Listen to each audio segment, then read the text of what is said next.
ওরে যেদিন আজরাইল আসিয়া ধরবে, ওরে রুহুটা নিয়ে যখন আজরাইল চলিয়া যাবে, ওই সাদা কাপড়ে যেদিন ঢুকবে রে যুবক,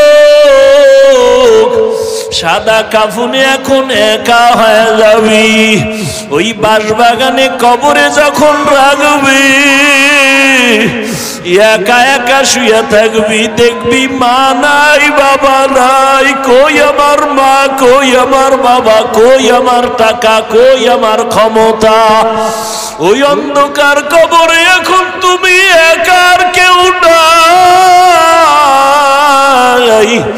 ওই অন্ধকার কবরে মাটি দিয়া যখন সবাই চলে যাবে, এতদিন আমার মা, আমার বাবা, আমার বাড়ি, আমার গাড়ি, আমার ছেলে, আমার মেয়ে, এখন তো দেখি কেউ আমার না, কেউ আমার না, কেউ আমার না, কেউ আমার না। আসলে সবাই আমারে বিদায় দিয়ে আরামে ঘুমায়, সবাই আমারে কবরে রাইখা আরামে খায়। ওই অন্ধকার কবরে দেখলাম আমার মালিক,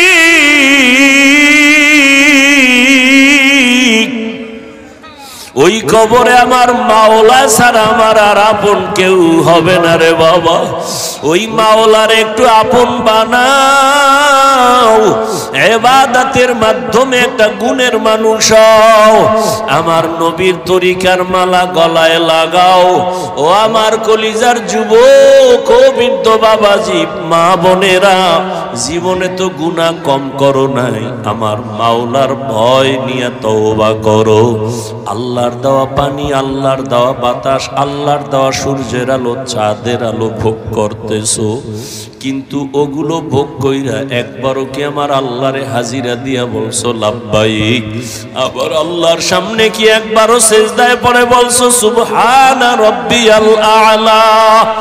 ওরে আমার মাওলা, যদি সিজদায় পড়া যদি একবার ডাক দিতি, আমার মাওলা কুদরতি পা তোর কপালের নিচে ঢুকায় দিয়া বলতো বান্দা আয় আয়, জীবনে যত গুনাহ করছো তওবা কর, আমি মাফ করে দিব। আমার দরজা ছাড়িয়া কই যাবি? আর দরজা নাই, যেখানে যাবি জাহান্নামের আগুন।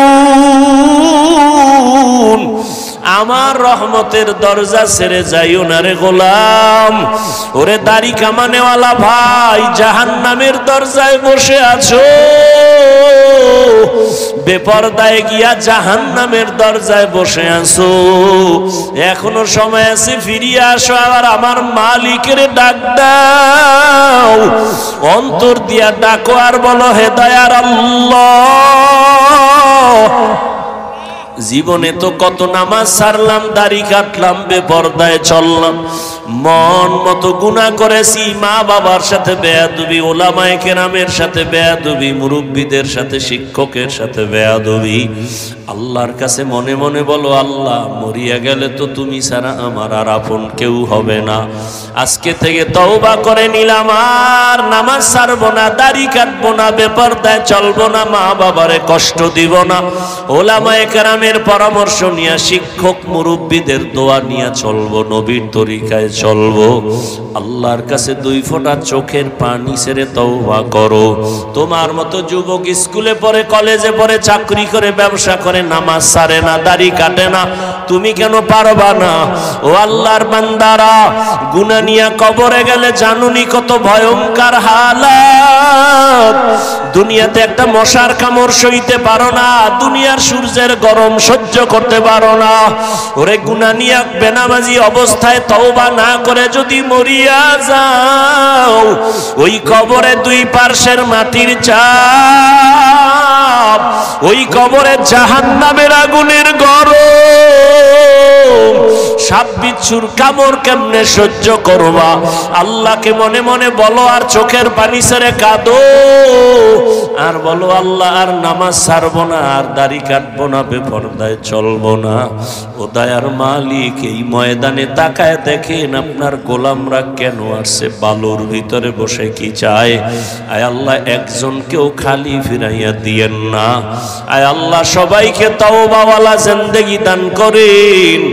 আয় আল্লাহ নবীর আদর্শের উম্মত বানায় দেন।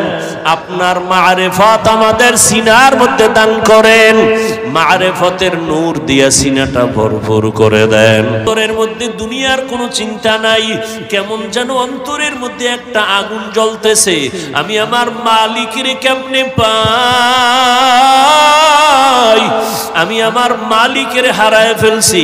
আরে আমি তো ডাইনে তাকাইলে আব্বা পাই, বামে তাকাইলে আমার আম্মারে দেখি, সামনে আমার সন্তানের দেখি, পিছনে আমার আব্বা আম্মা আছে, আমার স্ত্রী আছে, আমার দোকান আছে, আমার ব্যবসা আছে, আমার চাকরি আছে, আমার ভক্তবৃন্দ আছে, কিন্তু না, আমার এত সুন্দর চেহারা দিয়া কে বানাইছে,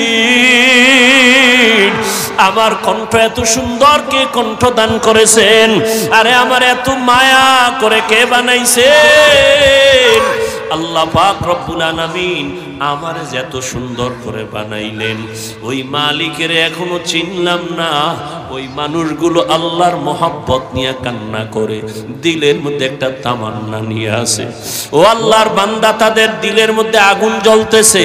ও আল্লাহ মনে মনে বলে, হে মালিক, আমি টাকা পাইলাম, বাড়ি পাইলাম, গাড়ি পাইলাম, মা পাইলাম, বাবা পাইলাম, ও আল্লাহ আমি এত কিছু পাইয়াও খুশি না, আসলে আমি আসল জিনিস পাই নাই, আসলে আমি তো তালাশ করি আমার মালিক, আমি যদি আমার মালিকের না পাই আমার দুনিয়াও বরবাদ, আমার আখিরাতও বরবাদ।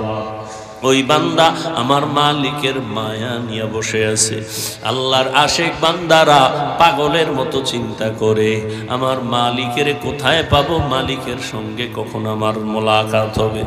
ওই বান্দা কথার ফাঁকে ফাঁকে একটা নিঃশ্বাস ছাড়ে, আহ আহ আহ বলে একটা নিঃশ্বাস ছাড়ে, মনে হয় যেন কি হারায় গেল।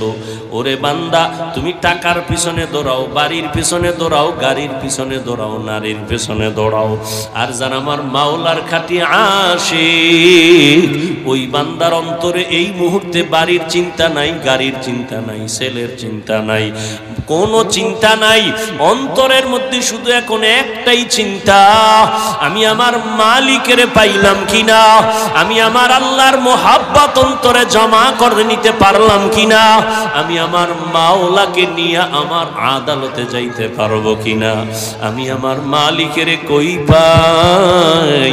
আল্লাহর যারা খাঁটি আশেক ওরা শুধু চিল্লায় আর কাঁদে, আর আমার মাওলারে তালাশ করে আর বলে, আমার দয়া না কেন, এলেমওয়ালা হোক না কেন, বক্তার এলেমের জোরে, আমলের জোরে বয়ান হয় না, এটা আল্লাহর তরফ থেকে। দ্বিতীয়ত শ্রোতাদের অন্তরের আকর্ষণ আর মহব্বতের উপরে হয়।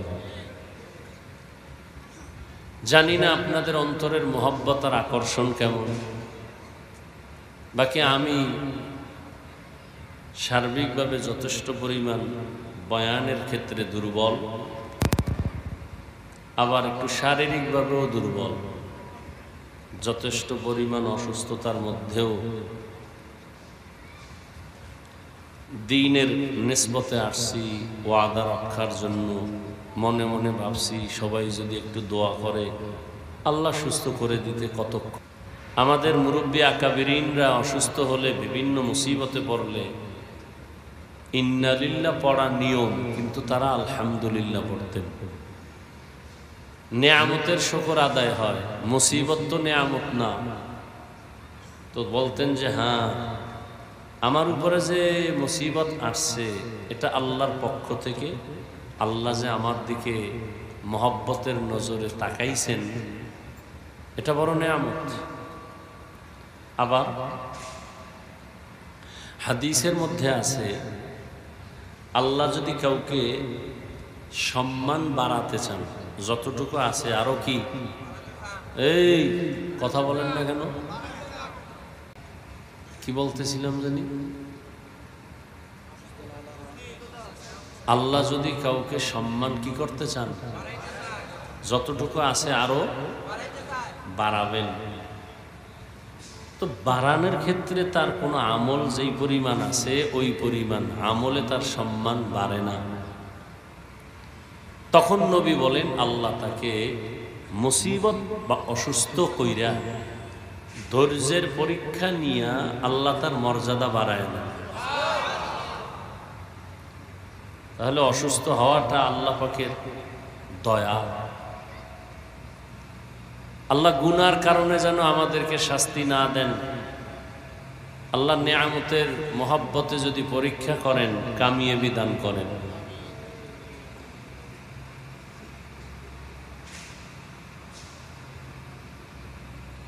তো এটা উত্তম মজলিস। যতক্ষণ এখানে বসা থাকবেন অনবরত আমল নামায় শুধু সওয়াব লেখা হবে। আমি সংক্ষেপ কিছু কথা বলবো। দোয়া টোয়া কইরা যান, বাসায় গিয়া ঘুমাবেন এরকমও তো না। রাতে আমি জানি কেউ ঘুমায় না, আর এই ঘুম বন্ধ করার জন্য ইন্টারন্যাশনাল চক্রান্ত বেঈমানদের পক্ষ থেকে মোবাইল হাতে দিয়েছে, যাতে করে ঘুম হবে না, টাইম মতো খানা হবে না, টাইম মতো ইবাদত হবে না। এটা সুদূর প্রসারী বেঈমানদের একটি চক্রান্ত। এই মোবাইলের কারণে রাতের ঘুম নাই, মোবাইলের কারণে চরিত্র নাই, মোবাইলের কারণে শরীর দুর্বল, মোবাইলের কারণে চরিত্র নষ্ট, মোবাইলের কারণে বেয়াদবি, মিথ্যা, মানে গুনাহের রাস্তার এক ফ্যাক্টরি এই মোবাইল। আল্লাহ মোবাইলের এই অপরাধমূলক কাজ থেকে সবাইকে হেফাজত করেন।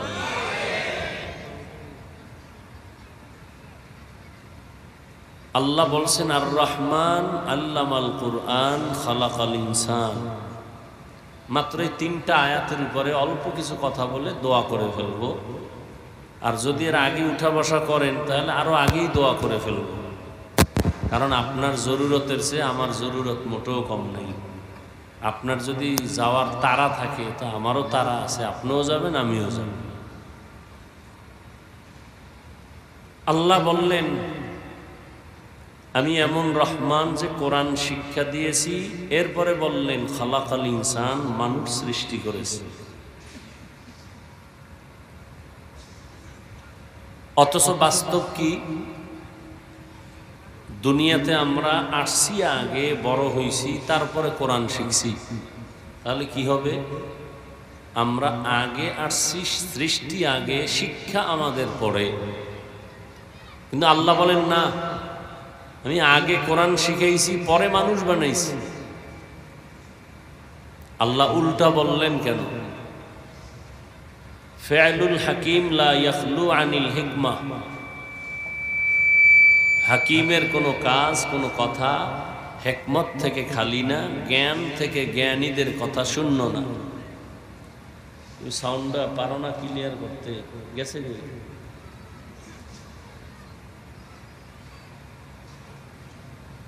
তুমি রিভার্ব বুঝো না?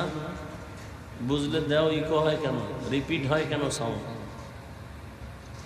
তুমি এইভাবে সেটিং করবা, বক্সে দিবা, মাইকে দাও কেন? শুধু বক্সে রিভার্বটা দাও।